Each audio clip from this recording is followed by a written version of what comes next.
ايه يا علي؟ ايه يا نور؟ مالك قاعد لي كده يا علي؟ مفيش ابدا والله. لا انت حالك مش عاجبني خالص الايام دي.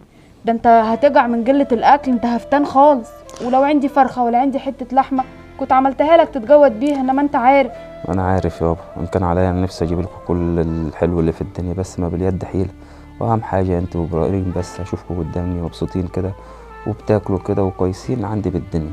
طب بقول لك ايه، في شويه رز وشويه فاصوليا هقوم اسخنهم واجيب لك لقمه تتجود بيها، هتجع من قله الاكل. خلاص ماشي، وان كانوا شويه صغار ولا حاجه خليهم انت وابراهيم يبقوا كلوا بيهم. لا مش تقلق، الخير كتير، انا وابراهيم بناكل. هقوم ماشي. اجيب لك الاكل. ماشي يابا، ربنا يبارك فيك يا رب. ايه يا ماما؟ ايه يا هيم؟ عملت اكل ايه؟ في رز وفاصوليا يابا، هسخن لك الاكل. رز وفاصوليا؟ لا طب هاتي فلوس. عايز فلوس؟ طب في 5 جنيه جوه، ادخل خدها. 5 جنيه دي يا ماما، انا عايزه اجيب دليفري. تجيب ايه؟ دليفري. حرام عليك يا ابراهيم، يا ابني عيش عيشه اهلك يا ابني. مالها الرز والفاصوليا؟ ما تاكل اي اكل ينعمل. حرام عليك يا ابراهيم، ابوك غلبان هيلاحق علينا منين؟ وكمان هتحط هم فوق هم وتقول عايز دليفري؟ حرام عليك يا ابراهيم، كل يابا رز وفاصوليا. لا خلاص انا هروح اقول لابويا. والنبي ما تقول لابوك يا ابراهيم، ده ابوك قاعد شايل الهم. حرام عليك، ابوك غلبان هيجيب لنا منين يا ابراهيم؟ عيش عيشه اهلك يابا، كل رز وفاصوليا. لا يا ماما انا هروح اقول لابويا. ماشي يا ابراهيم، ابوك عندك اهو، انت حر. يا بابا يا هيم، انا عايزه اكل. طب كويس، امك دخلت تسخن الاكل يابا وهناكل سوا دلوقتي. لا ده امي عامله رز فاصوليا، انا مش عايز رز فاصوليا. ليه يا ابني؟ فضل ونعمه يا ابني. لا انا عايزه اطلب دليفري. دليفري؟ اه. يا ابني هطلب دليفري منين؟ انا معيش فلوس يا ابني. لا اله الا الله. طب انا مش عايز ازعلك يا ابراهيم، هو عامل كام الدليفري ده؟ عامل 70 جنيه. 70 جنيه؟ اه. طب انا يا ابراهيم انا معايا 20 جنيه وفي 20 5 جوه، يبقى 25. خدهم جوه ومشي نفسك. لا مش ينفعوا دول. لا اله الا الله. يا ابني ما ينفعوش ليه؟ خلاص كل رز وفاصوليا يا ابني، البطن ما بتشكرش يا حبيبي. يبقى خلاص يا بابا. بقول لك يا ابراهيم، انا هقوم اسيبها لك وامشي، ومش واكل، انا كنت عايز اكل، انت سديت نفسي اصلا. انا هسيب لك البيت وامشي. يوه ايه العيشه دي؟ لا اله الا الله. ايه يا علي رايح فين؟ انا بسخن في الاكل. اكل ايه؟ ابنك سد نفسي يا نور. انا خلاص انا كنت جعان وكان نفسي مفتوح على الاكل، سد نفسي ما عنديش عايز اكل. ابنك بطران على الاكل. طب انا اعمل ايه؟ مش بايدي حاجه. انا ان كان عليا نفسي اجيب له نجم من السما واقدمها له، بس ما اعرفش هو ماله. وبعدين انا شايفه كده ما بيذاكرش ولا بيمسك كتاب خالص. يمسك كتاب ايه بس؟ ده كاره التعليم، مش عاوز يتعلم. لا اله الا الله. كمان يعني بطران على عيشته وكاره التعليم ومش عايز يتعلم. ربنا يهديه. طب انت هتروح فين؟ انا هنزل اتمشى شويه. طب مش تزعل نفسك، انا هرن على حماده اخويا، هو مش بيظبطه غير خاله، انا هجيبه له هنا يظبطه. ماشي يابا، ترن على حماده ما ترنيش براحتك، انت عايز تعمل ايه؟ ماشي. عاجبك كده؟ شايلت ابوك الهم اكتر ما هو شايله، والله لما اتصل على خالك جايبهولك، هو اللي هيظبطك. وكمان مش قادره تقوم تشوف الباب. صبر يا رب. ايه يا نوره؟ تعالى يا ايه يا اخويا. معلم عامل ايه؟ يلا عشان انا سايب الورشه مفتوحه. في ايه خير؟ سايب الورشه ايه بس يا حماده؟ تعالى شوف ابن اختك عامل فينا ايه يا حماده. احلى ابن اختي في الدنيا، عسليه. يلا طلع على خاله، ماله ابن اختي؟ الواد يا حماده مش شايل ابوه الهم يا حماد. جرفان من عيشته، لا عاجبه اكلنا ولا عاجبه عيشتنا يا حماد. الواد كل شويه يقول مش عايز اكل من الاكل ده، اطلبوا لي دليفري. دليفري؟ دول فلاحين، دول مش عارفين حاجه. دول ام واب تعاشرهم، دول مش عارفين حاجه. تعالى يا اسطى تعالى. تعالى نهارك ابيض يا حماده. ايوه بقول لك، هو مش ابنكم؟ انتوا مش قد المصاريف بتخلفوا ليه؟ هو من حقه يطلب دليفري، هو من حقه يطلب بيتزا، طلباته اوامر. الواد ده انتوا مش عارفين قيمته اصلا. يعني هو من حقه يطلب دليفري يا حماده؟ يطلب اللي هو عايزه. طب ومن حقه برضه ان هو ما يذاكرش ولا يمسك كتاب وكره التعليم؟ كره التعليم خالص؟ الله عليك. يلا هم اللي اتعلموا خدوا ايه؟ الواد ده بصي تفكيره عجبني قوي. سيبك من البيت ده، البيت ده فجران. ابوك وامك مش عاجبينك يا جدع يغرف ده، سيبك منه. تعالى لخاله يا اسطى، العز كله يا معلم. عايز بيتزا هجيب لك، عايز كريب انت طلباتك اوامر يا معلم. وسيبك من التعليم خالص يا عم، هم اللي اتعلموا خدوا ايه؟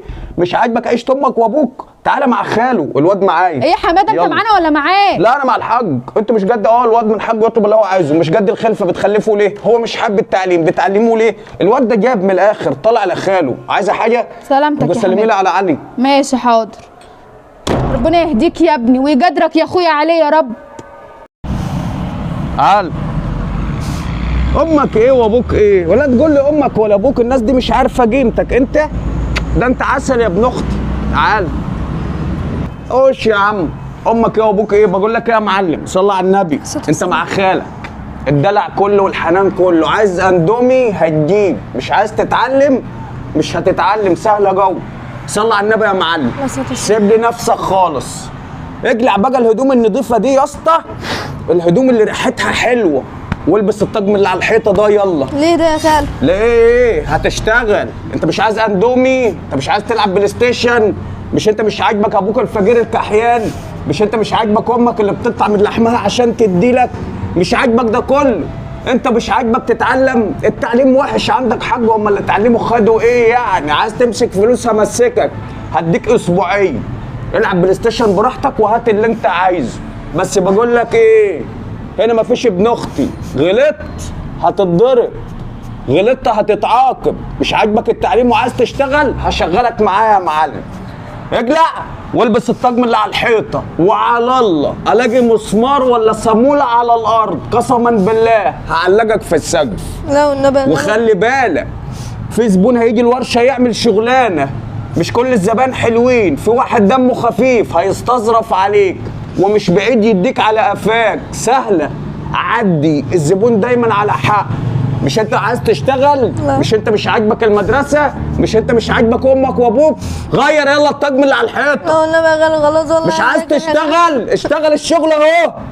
لا والله يا غالي خلاص اذاكر. تروح تذاكر، بص على ايد امك وايد ابوك، واللي ابوك يجيبه لو جاب لك ابره حسس ان هو جاب لك عربيه، ابوك غلبان. شايف ابوك حايش عنك ايه يا جدع؟ يا ريتنا كنا لقينا اهالي في ظهرنا كنا اتعلمنا يا جدع. بطران على عيشه امك وابوك، اللي امك تحطه لك تاكله، مفيش بطر على الاكل. روح ذاكر.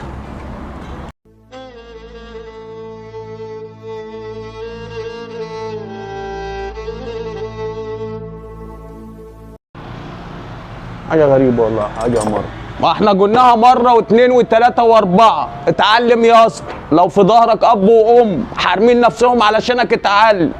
ابوك لو جاب لك ابره حسسه ان هو جاب لك عربيه، اجبر بخاطر ابوك زي ما هو دايما بيجبر بخاطرك، اجبر بخاطر امك. الناس دول ما يحرميش نفسهم وفي الاخر تكشر في وشهم. ابوك مش يبقى شقيان عشان يجيب لك الجنيه وفي الاخر تحسسه انك انت بتتبطر على عيشته.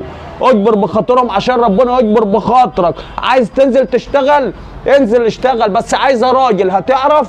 لو انت وراك ابوك وام غنيينك بيقولوا لك ذاكر فذاكر، ما تتبطرش على عيشتك، عيش عيشه ابوك، خليك طموح براحتك. بس في فرق بين انك تكون طموح وبين انك تكون بطران.